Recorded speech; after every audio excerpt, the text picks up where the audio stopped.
바둑엔드 이종수. 내가 처음으로 바둑을 접한 것은 초등학교 5학년 무렵이었던 것으로 기억한다. 거의 70년대 초반이었다. 기본적인 내용을 알게 되었고 규칙을 터득해 나갔다. 판 안에서 이루어지는 게임에 흥미를 가졌는데 바둑도 있었고 장기도 있었다. 동네 아래쪽에 이발소가 하나 있었는데 그곳이 바둑의 보급소나 다름없었다. 조그만 평상이 하나 놓여 있었는데 그곳에 가면 언제나 바둑이 두어지고 있었다. 친선으로 두기도 했지만 어떤 경우에는 내기판이 벌어지기도 했다. 학교를 마치고 돌아오는 길에 늘 들러 어깨너머로 구경을 하곤 했었다. 규칙은 방당 얼마씩이었고 최고는 만방인 경우였다. 그 당시 들었던 얘기로는 아무것도 모르던 초보가 5만원가량을 잃고 난이 5급 정도의 기력이 되었다고 했다. 참으로 대단한 일이 아닐 수 없었다. 그때 당시 수준은 대부분 초보에서 중급 정도였던 것으로 생각된다. 두뇌 발달이 잘 되었던 덕분인지 실력이 쉽게 일취월장하여 동네 어른들을 차례차례 격파해 나가기도 했었다. 처음에는 몇 점을 놓고 두는 젖바둑으로 시작했지만 조금 지나면 실력이 늘어 금세 역전하고 말았던 것이다. 그 평상에서의 대국, 특히 내기 대국에서는 훈수라든가 무르기 혹은 무분별한 개입이 일절 용납되지 않았고 혹여 잘못 훈수라도 했다가는 시비거리가 되기도 했다. 오늘날 프로 대국처럼 초읽기를 하거나 덤을 주고받는 것은 아니었지만 나름대로 룰의 공정성은 지켜지고 있었다. 그 무렵 나의 기력은 10급에서 5급 사이였던 것으로 추측된다. 먹여치기 같은 기술도 아직 익숙해지기 전의 일이었다. 그 평상에 초청 대국을 하러 오신 분이 한 번 계셨다. 기력으로 12급 수준이었던 것 같았다. 제법 소문이 나고 기력도 어느 정도 된다 하여 그 고수와 한번 대국해보라는 권유가 들어왔다. 그래서 그분과 대국을 벌이게 되었다. 13점 젖바둑이었다.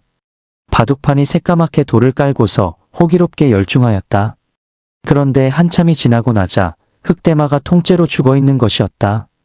그때 처음으로 고수의 위용을 새삼스레 느꼈고 자신의 실력이 얼마나 부족한지 뼈저리게 통감할 수밖에 없었다. 우물안개구리였던 셈이었다. 또래 친구들 중에는 바둑을 두는 이가 없었고 보통 2~3살에서 6살가량 연배의 형들과 겨루었다. 너댓 명 정도의 비슷한 실력을 가진 이들이 있었다. 뜨거운 여름날에는 이보다 더한 오락거리가 없었다. 틈만 나면 대국을 벌였고 즐거운 시간을 보냈다. 일본에 계신 친척분이 오시면 꼭 바둑을 두어야 했는데 바둑판을 앞에 놓고 두고 있으면 맛있는 간식을 맛볼 수 있다는 것도 어린 마음에는 큰 즐거움이었다. 초반에는 항상 흑의 페이스였지만 몇 차례 두다 보면 막판에 밀리기 일쑤였다. 중학 시절까지는 그렇게 어울려 다니며 바둑에 빠져 있기도 했는데 고등학교에 들어가고 나서는 거의 바둑을 접할 수 없게 되어버렸다. 그러는 사이 함께 대국을 즐겼던 이들은 실력이 괄목상대하여 1급 수준에까지 이르게 되었다.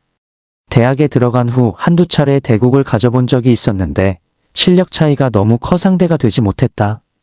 대학 시절에는 한 선배와 대국할 기회가 있었다. 그 선배 집에 초청받아 대국을 했는데 밤을 꼬박 세워두었다. 7판을 두었는데 처음 3판을 내리졌고 마지막 4판을 이겼다. 그렇게 두고 나니 아침이 밝아오고 있었다. 밤새도록 대국을 한 기이한 체험이었다. 참으로 대단한 대국이었다. 옛말에 이르기를 신선 노름바둑에 도끼자루 썩는 줄 모른다고 했던가. 초등학교 동기생과도 우연히 학교 앞에서 만나 기원에 가서 바둑을 두게 되었는데 공교롭게도 비구로 끝이 났다. 군에 가서 자대 배치를 받고 보니 중대장의 바둑 실력이 수준급이었다.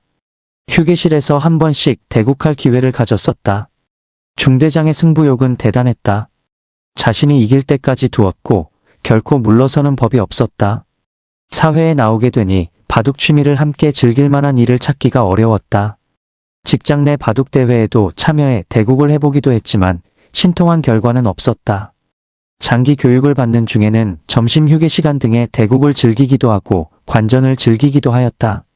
어떤 이는 낚시와 바둑만큼 인생을 허비하는 것이 없다고 힐난하기도 하는데 바둑은 그야말로 두뇌 스포츠다. 지난 광저우 아시안게임에서는 바둑이 시범 종목으로 채택되어 우리나라가 금메달 4개를 싹쓸이하는 쾌거를 이루기도 했었다. 어떤 바둑 매니어의 얘기를 들어보면 참으로 대단하게 대국을 즐기는 것을 느낄 수 있었다. 두 고수가 번갈아 집을 방문하며 대국을 벌인다고 한다. 아마 7단 정도의 최정점에 있는 실력끼리 겨루다 보니 용호상박이요 호각지세라 상금 5천원이 왔다 갔다 한다는 것이었다. 아이들에게 바둑을 가르쳐 볼까 하고 두어보기도 했지만 금방 실증을 내버리고 말았다. 결국은 인터넷 바둑으로 아쉬움을 달랠 수밖에 없다. 간간히 바둑 두는 사람을 만나면 기원을 찾아가 한 번씩 둘 기회를 갖기도 하였다. 사촌들과도 대국을 하기도 했는데 대부분 한 수 아래였다. 그런데 어느 날 갑자기 실력이 부쩍 늘어난 상태로 나타나기도 했다. 무료하고 단조로운 시간이 이어질 때면 한 번씩 오로 바둑에 들어가 대국을 하다 보면 아직도 쟁쟁한 실력가들이 즐비하다는 것을 실감하곤 한다. 얼마 전 혜성처럼 나타난 신의 기사가 있었는데 이 친구가 고교 동창생의 둘째 아들이라 했다. 케이블 바둑 TV에서 간간히 그의 대국을 감상하고 있다.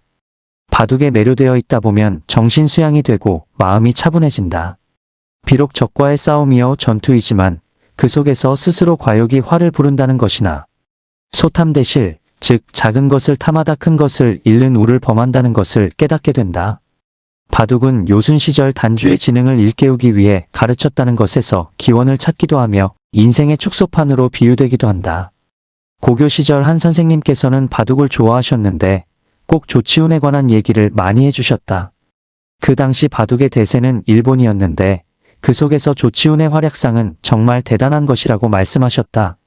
그의 휠체어 대국은 그가 얼마나 승부를 중히 여기는지를 보여주는 것이라 하셨다. 그는 목숨을 걸고 둔다는 어록을 남기기도 하였다. 바둑을 두면서 여러 사람들과 좋은 인연도 많이 맺었고 하나의 취미로서 훌륭한 역할을 해내었던 것이 아닌가 한다.